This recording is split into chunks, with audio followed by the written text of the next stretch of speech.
Notice to all, this program discusses issues about abusive politicians and abusive individual rich people who abuse the rights of our fellow citizens who are oppressed.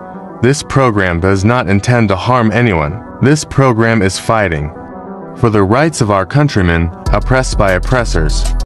Epipanyo Labrador, Epipanyo Labrador, komentaristang walang inuurungan, walang kinatatakutan, nakikipaglaban para sa karapatan ng mga maralitang inaapi na mga taong mapang-abuso sa kanilang mga kapangyarihan. Epipanyo Labrador, Epipanyo Labrador, ang boses ng taong bayan. Abangan araw-araw ang kanyang pakikipaglaban sa mga politikong korap na umaabuso sa kanilang mga kapangyarihan. Epipanyo Labrador, Epipanyo Labrador, tagapagtanggol ng bayan.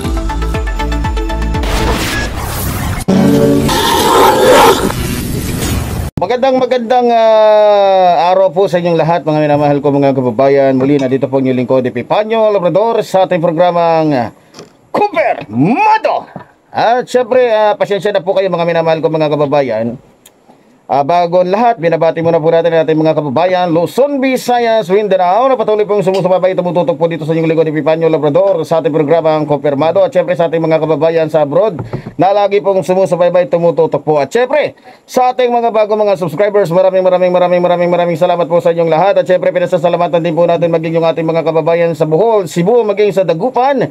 At syempre sa ating mga kababayan sa Dait City, maging sa Naga City at sa ibang panig ng ating bansa. Ngayon, mga minamahal ko mga kababayan, hindi na po natin patatagalin pa yung ating pag-uusapan. Ito, nasa tabi ko ho ngayon si Supremo, ating National Vice Supreme Commander Roldan Dumdum. Kitang-kita yung mano natin, kitang-kita yung ating bangus. So,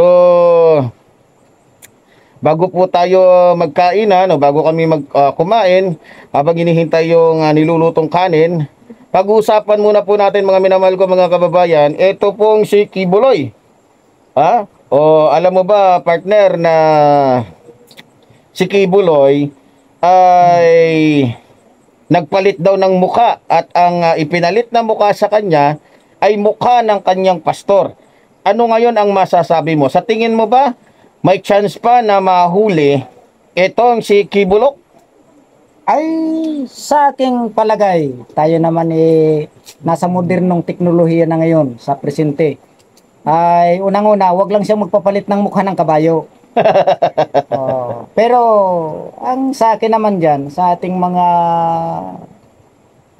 nanunungkulan sa gobyerno, yung magpapalit ba ng mukha ay katapusan na ng mundo para hindi natin mahuli yung isang tao. Lalong-lalo na yung okultistang yan. Kasi yan, yung okultista, yun ay relihiyon ng mga kulto. So, sa akin, napakasimple lang naman yan bilang isang ordinaryong mamamayan at walang kaalaman tungkol kung sa ano paman. Bakit sa isang simpleng fingerprint ba, hindi natin yan po pwedeng ma-recall o ma-restrain yung kanyang pagkatao?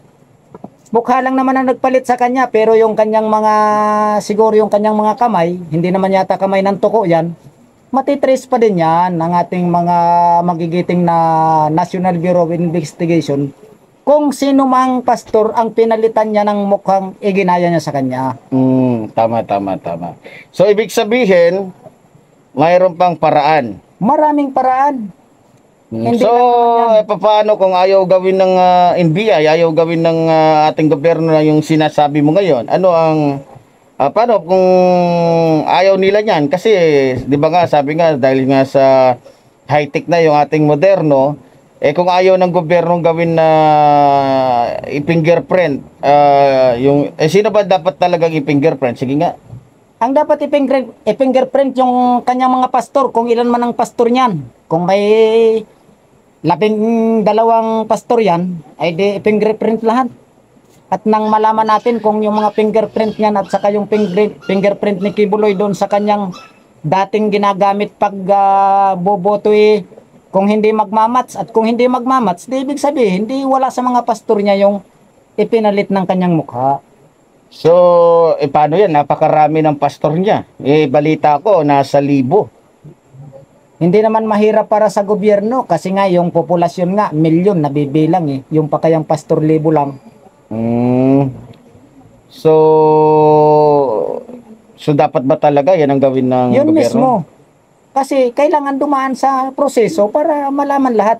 Kung yung isang pulis pag nagkamali, halos buong pulis ng Pilipinas, ipo-police line up para lang malaman kung sino yung gumagawa ng isang krimen na hindi matres-tres kung saan pa man yan. Tama. Ibig sabihin, nangyari doon sa Ilocos yung problema. Hanggang Mindanao, isinasailalim doon sa proseso para lang malaman. Mhm. O yung pa kaya si Kibuloy lang, saan ba yan nakano? Bisaya lang yata yan. Sa Mindanao, Mindanao. Oy, so ibig sabihin ay hindi naman niya masasabi na dito sa Luzon ay libo pa rin ang pastor niya. Tama. Maaaring dito sa ating lugar o sa ibang panig, kaunti lang talaga yung pastor niya. Pero ang tanong ko lang ganito, anong masasabi mo ngayon parang wala nang magawa si Digongyo para kay Kibuloy? Kasi balita ko talaga itong si Kibuloy talagang itong si Digongyo inis na sa gobyerno kasi nga talagang pinapakita sa kanya ni Bongbong na hindi ka na presidente, ako na ang presidente ngayon, so wala ka nang magagawa. So ngayon sa tingin ko para sa akin parang nakikita ko na talaga na takot na ang mga Duterte ngayon. Pero sa iyo, sa tingin mo ba tama ba yung aking sinasabi na takot na ang mga Duterte ngayon? Ay lumalabas kasi isa sa mga magiging problema kasi ni dating presidenteng Duterte, kung si Kibuloy ay mahuli, ay isa siya sa malamang na titistigo sa mga anomalya ng dating presidente. Kaya lang, ay nakikita ko naman sa kasalukuyan bilang isang ordinaryong tao, ay parang si Kibuloy ay isang nasa BB Creed.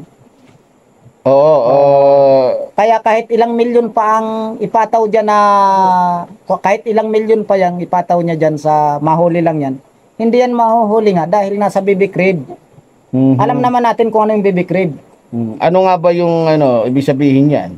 Ay, yung BB Crib kasi, unang-una, pag nilagay mo yung anak mo sa kona, ibig sabihin, protected yan ng ina at ama. So, parang lumalabas, bagamat lumalabas yung reward na 10 million para kay Kibuloy para hanapin, bini-baby siya. Wala yun. Useless yun. Paano mo naman hahanapin yung isang hinahanap mo kung nasa saya naman? Nasa saya. So lumalabas na itinatago talaga. Pero sa tingin mo ba alam na talaga ng ang gobyerno natin kung nasaan si Kibuloy? Ay unang-una, pag tinanong natin ang gobyerno, walang aamin. Sino ba naman ang aamin diyan sa mga taong pinoproteksyonan? Ang tanong diyan ganito. Kung si Kibuloy ba ay kailangang magpahuli o wag dapat magpahuli? Pero ano ba talaga? Dapat ba magpahuli o wag magpahuli? Ay, sa palagay ko, dahil may mga nasa ibabaw na tao na pumoproteksyon sa kanya at mayroon naman din siyang mga line-up sa ilalim na hindi dapat malaman ng gobyerno at para kung malalaman man ay matutuklasan yung buong katotohanan na yung mga sistema ng mga nakaraan, ay di siyempre itatago na lang. Okay. Napakasimple lang naman. Itatago. So, maiba naman tayo ng usapan, partner, So, kasi itong mag-amang mga Duterte, si Paulo Duterte, si Baste, si Sara, itong ama nila, tatakbo daw ng pagkasenador itong tatlo at itong si Sara naman pagka-presidente. Sa tingin mo, anong mangyayari sa ating bansa pag itong apat na Duterteng ito ay mayroong katungkulan sa ating bansa? Ano kaya ang magiging kalagayan ng ating bansa? Sa tingin mo lang? Isa lang ang sagot ko dyan at ayaw ko nang ulit-ulitin at paramihin pa ang salita. Probinsya na tayo ng China. Probinsya na ng China. Oo. So, ibig sabihin, talagang kontrolado na ng China yung bansa natin. Gagawin tayong probinsya. Walang iba. So para sa iyo probinsya na talaga. Oo. So paano mo nasabi na tayo ay probinsya na ng China? Nahihirapan na yung presidente natin para i-recover yung West Philippine Sea. How much more kung si mga Duterte naman ang nandyan, di hindi na tayo maghihirap dahil tayo ay probinsya na at kailangan nating mag-aral ng salita ng Chinese. So pero kung tatanungin kita, ano ba ang mas maganda para sa iyo? Ang maging sakop tayo ng China o manatili tayong independente? Siyempre, kung ako ang tatanungin mo, Supremo, bilang isang tapat na Pilipinong mamamayan, Pilipinas ang bansa natin at kailangan nating manatili at tumayo sa paa natin bilang Pilipino at Pilipinas ang bansa natin. So, kaya lang, iba ang gusto ng mga Duterte. Gusto talaga nila. Biro mo ba naman, kung maaalala mo, mismong yung isa sa mga naging napapaloob sa curriculum, kung tama ba yan, ano ba tamang ano dyan? Bigkas. Sa Curriculum o ano, hindi ko kasi alam masyadong ano yan eh. curriculum. Oh, yan, curriculum. Yun. So, isa sa inilagay at isinabatas at kumbaga isa sa ininunay Sara nung panahon niya magkaroon ng pag-aaral tungkol sa salita ng China. Niptonggo o Dipunggo. Oo, parang ganon. Niptonggo at Dipunggo. Dalawa lang naman yan eh. Niptonggo at Dipunggo. Noon pa yan. Panahon pa ni Rizal, mayroon na yan. Niptonggo at Dipunggo. So, maliban dyan, iba pa sa ano, isa din sa mga aralin na pinag-aaralan ng mga estudyante sa China. Ang sinubukan ni Sara na pag-aralan din ng mga estudyante natin dito sa ating bansa. So, anong masasabi mo doon sa ginawa niya? Sa bagay, wala namang problema. Kasi unang-una, mayroon na tayong mga School of Chinese dito sa Pilipinas eh. O meron na nga tulad ng mga Chonghua, ganyan. Yung mga Chinese school. Pero aside dyan, ay ang nakikita ko namang mga nag-aaral dyan ay yung mga Filipino-Chinese citizen. Kaya lang, kung ang mahirap dyan, kung yung Pilipino maging Chinese citizen, ay talagang obligahin na tayong mag-aral ng Chinese language. Sa bagay, meron na nga tayong General Chinese Hospital. Yon. 'Di ba? So General Chinese Hospital at meron din biro mo pati bangko nalaman ko yung bangko pala na yung land bank pala na yan Chinese pala may-ari. Yon. Sa 'Di ba? Masakit kasing isipin na yung Pilipinas umuunlad, sabi. Kaya lang, pinapakita lang ng Pilipino na umuunlad tayo pero ang financier Chinese.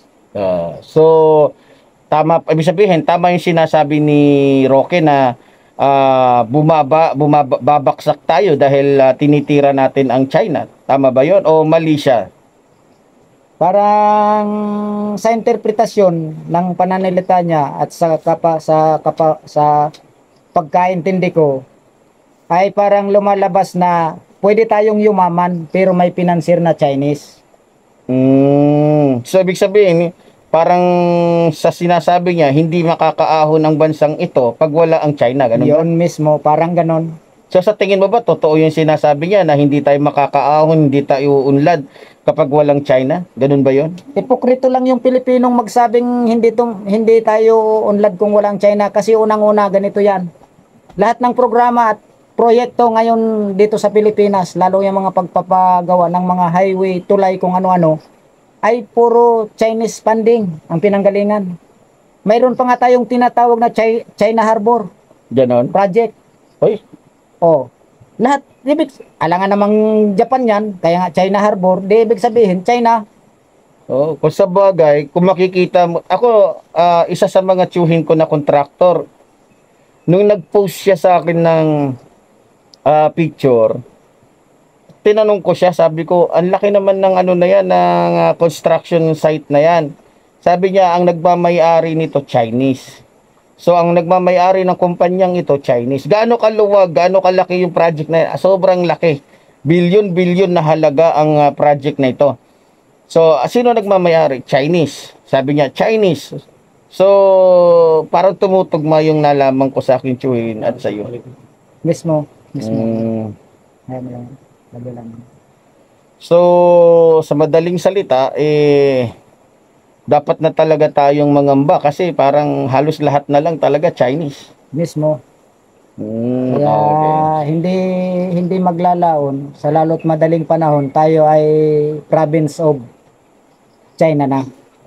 Okay. So, ganun pa man, tulad po ng sinasabi ng iyong lingkod, maraming salamat po sa inyo, sa inyong pagsubaybay dito po sa ating programang Kumpirmado. Maraming salamat po.